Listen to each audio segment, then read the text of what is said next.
2,600 plus. But, well, hindi naman talaga natin pwedeng ma-compare kasi that's the figure for the entire year of 2016, yung 9,000, whereas yung 6,000 is only a figure for the first half of 2017.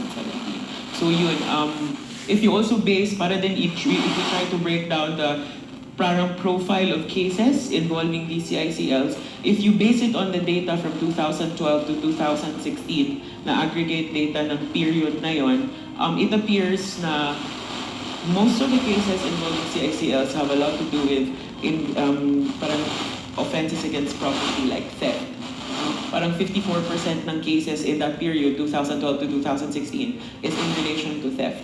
And then, sumusunod lamang yung injuries and then other crimes against persons. Pero that's for that period. If pwede nating, I don't know, if merong, wala lang tayong breakdown on that for the 2017 data, but pwede natin, kung meron tayong, I don't know, treatment to come up with an inference, yung 2012 and 2016 would suggest na mostly on crimes against property.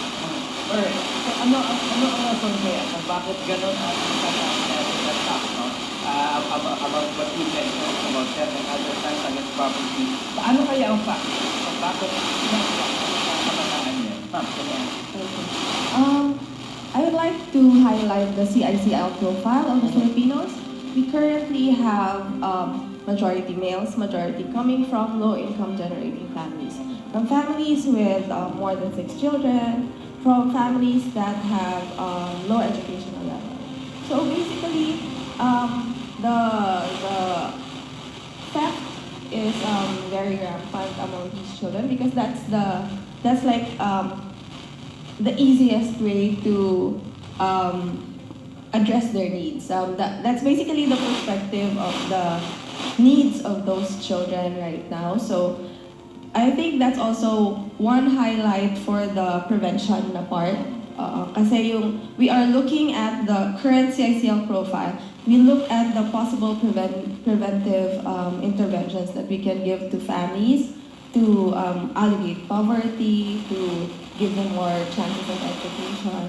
So, alright, knowing that we have this kind of intervention, no, na parang nakikita na natin na ito ang posibleng rason. Bilang mga part, no, kanya-kanya mga organizations, have you observed ba na may programa ang government natin na binibigyan ng livelihood itong mga pamilya or relatives or parents man lang itong mga kabataan na involved sa CIS? Well, I wouldn't want to speculate, no. Kasi yung involvement ng organization namin is to talk on the, to ensure that judiciaries in relation to juvenile justice law is nai-implement nila yung anong in terms of the mandate ng specific law. I think there is effort naman din on the part of government to provide poverty alleviation mechanisms. I mean, you have the 4Ps, etc., etc. But sometimes we have to go back na it shouldn't be on a dole-out level. It has to be sustainable. Parang ganun yung concept na at some point, mawawala yung program na ito, the family could stand up on its own. Parang yun dapat yung tinututukan in terms of poverty alleviation. Parang, you know, at some point that if we try to let them go, they would be able to stand up on their own. So, siguro, well, sure, merong ding wisdom on giving them money, etc., in condition for, like for example, sending their children to school. I mean, I think that's the mechanism naman of 4Ps and di siya fully dole out. Meron siyang conditions na you have to comply, which is, I think, merong wisdom din yan. Pero at some point, you have to think of more sustainable poverty alleviation mechanisms to ensure that they will be able to stand up on their own. Yeah, which I agree. Alright, so there are some organizations ngayon na gustong pababaan yung pagbibigay ng penalty, no, for children in conflict with law. Ano ba ang stand niya dito? So first, sa inyo po, ma'am. From the helping society, from the mental health perspective, we are against lowering the MACR, specifically because the child is not yet fully developed as cognitively as an adult. Okay, so we also have deficiencies in decision making. We have the vulnerabilities of the child to consider, and the current profile also on the CIC. On the part of the Children's Legal Bureau, and actually other like-minded organizations, not only in Cebu or in Iloilo, but in other parts of the Philippines. So we've been vehement in our opposition to any move to lower the minimum age of criminal responsibility.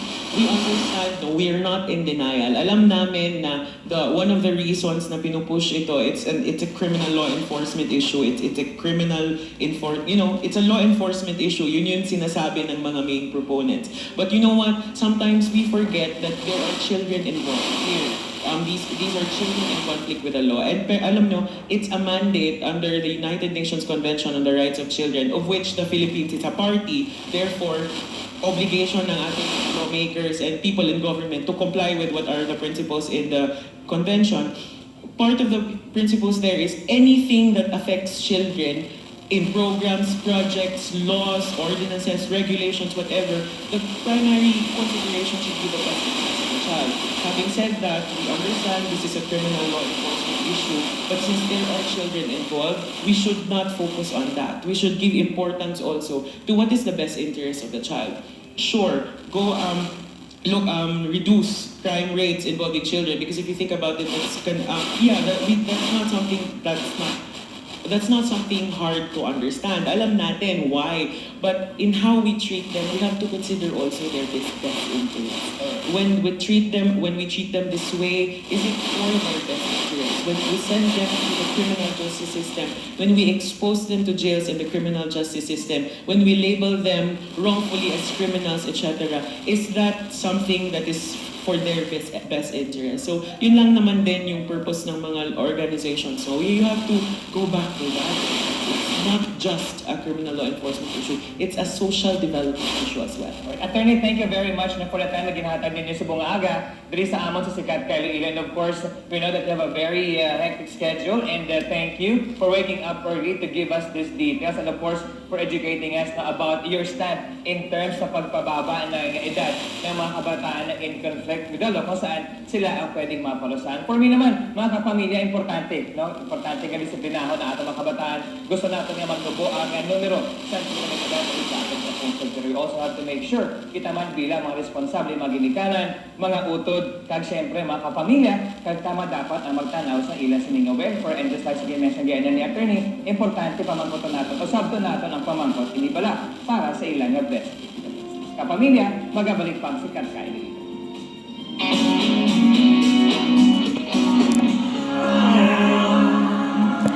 This is brought to you by Iloilo.